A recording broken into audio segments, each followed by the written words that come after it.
Everyone thinks the Trump account is just free money for babies 18 years away. But that is dead wrong. This affects every US investor right now today, even if you live nowhere near America. Because your money is already tied to the US stock market. It spikes up, almost everyone feels richer. It falls, almost everyone is in trouble at the same time. But it is not that simple. When I did the research, I found something underneath this policy that almost nobody is talking about. In this video, we uncover the motive behind the Trump account, what happened when other countries tried the same thing, and what it does to your money, not just in the next few years, but 10 to 20 years out. And there is one number that reveals the ugly truth about who these benefits are really for. Everyone is staring at the $1,000. That is exactly what they want you to look at. But the money is not the point. The design is. That $1,000 goes into an account for every baby born in America, and every dollar goes straight into a fund that follows the whole US stock market. It stays locked until the child turns 18. 6 million accounts opened in days. No choice, no opt-out. And the Treasury said the goal out loud to give every American from an early age a stake in the capital markets. Not a saving account, not a college fund, a stake in the stock market itself. So why would a government want that? One of the senators who built this, Ted Cruz, gave the honest answer. In May 2026, he called it a first step toward turning Social Security into a personal stock account. He called the mechanism a dirty little secret. Once your retirement and your government both rise and fall with the same market, who is really being protected here? You or the market? So this was never really about the babies. It is a machine that feeds every new generation into stocks for 18 years, no matter the price. Once you see the machine, you cannot unsee who is feeding it. 2 days after launch, the president did something no president had ever done.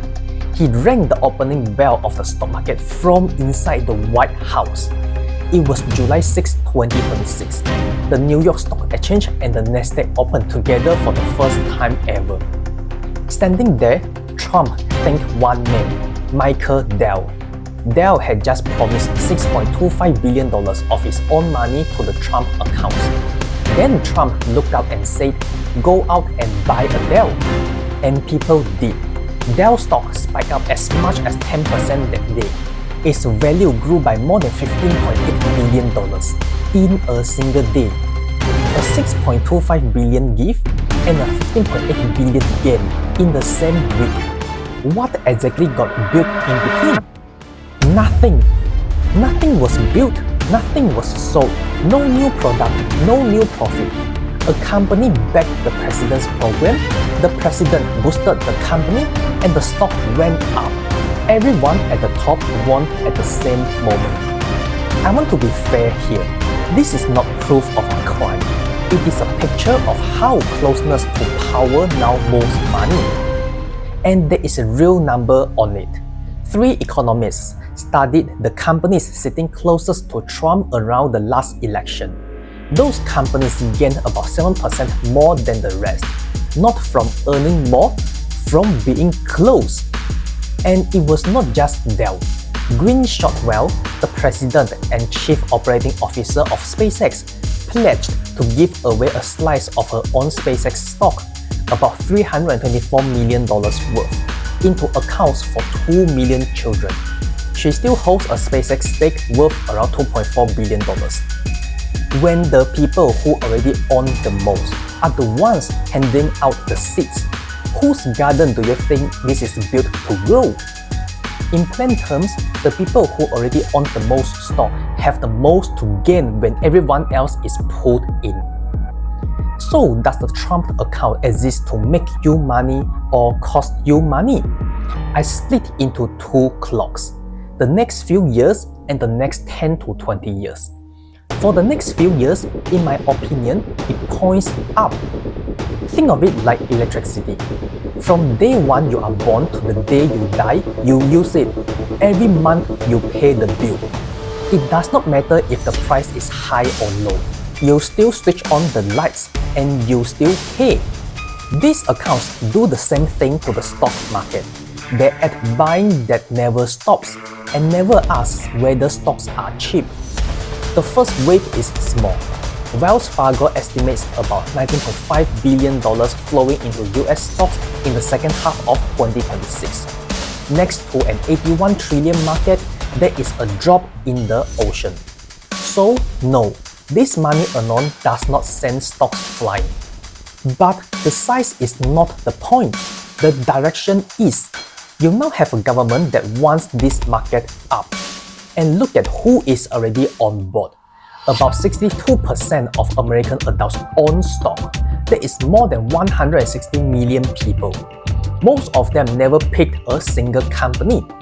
Their money just sits in a 401k or an IRA tied to the market by default. There is about $28 trillion sitting in those accounts alone. And if you have a child born after 2025, they were just added to whether you sign them up or not. You did not choose to climb onto this board, did you? You were just born onto it. So the more people you load into one board, the harder it becomes to flip. That is why I'm not betting on a long crash in the next few years. And here is the fact that most people get backwards. When the market drops, that is not the danger. That is the opportunity. About 42% of the stock market's best days in the last 20 years happened during a crash. In 2020, the market fell hard and was back to a record high in about 6 months. Are you still with me? If you are investing in good US companies, or you hold any fund that tracks the market, a drop is not your enemy. Selling in fear is. Do you see it the way I do, that a market this crowded is hard to sink? Or do you think all these people packed into one boat is exactly the danger? Tell me below, I read them. And if the breakdown is useful, hit like and subscribe. The short term looks steady. The boat is heavy, and heavy boats do not flip easily. But a heavy boat has a second truth. When it finally does tip, everyone goes to the water together. Remember what this account really does. It ties more people for longer to the US stock market. So over the next 10 to 20 years, the question stops being about babies. It becomes this. When a country ropes its people to its stock market, where does that road end? History gives us 3 answers. Start with the policy itself. Britain. In 2005, the UK gave every newborn a seeded investment account.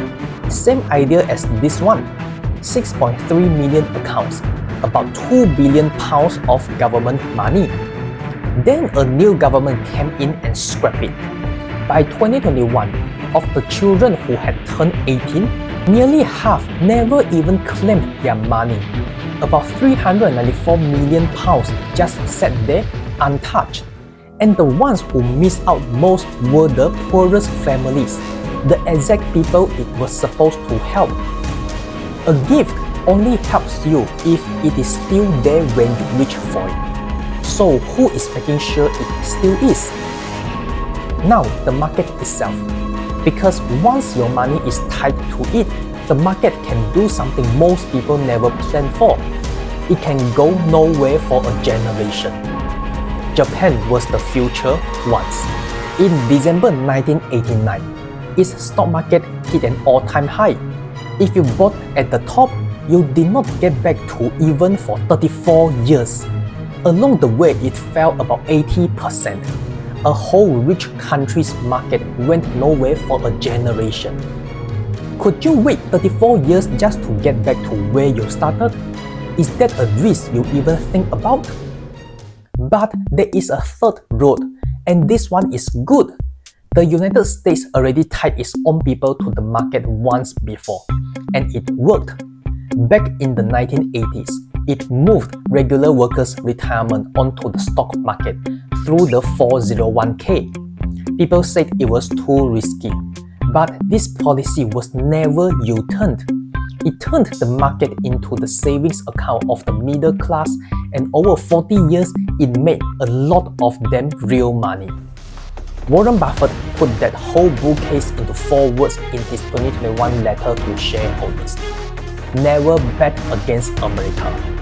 He had watched this market climb through crash after crash for 60 years and come out higher every time.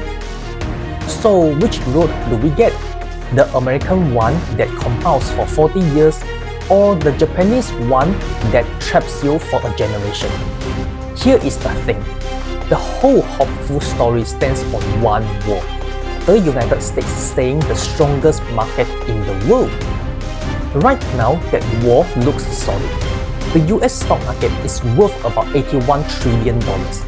That is nearly half of all the stock value on Earth, larger than the next 18 markets combined.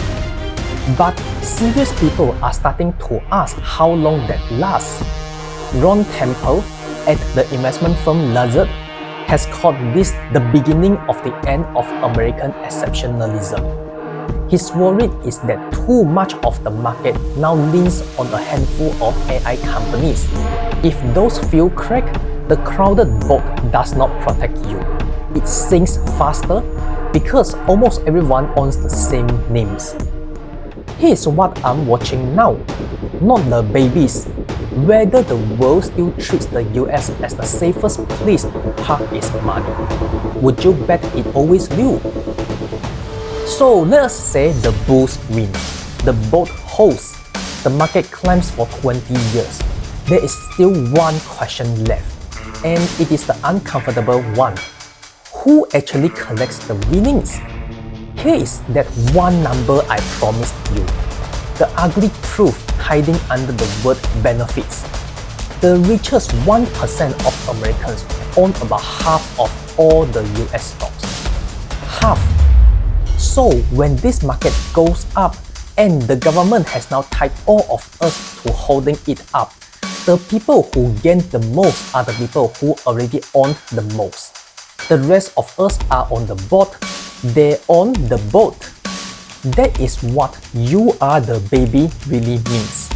A policy sold as everyone's gift is, most of all, a bigger crowd holding up the value of what a small group already owns. So here is the real question. If almost everyone you know is now in the same boat as the government, the banks, and now the new bonds, does that make your money safer? Or does it just mean everyone falls together on the day it finally tips? This exact kind of false buying is already happening in SpaceX stock right now. And there is one price line that quietly decides whether you profit or get trapped. Click here to watch it now.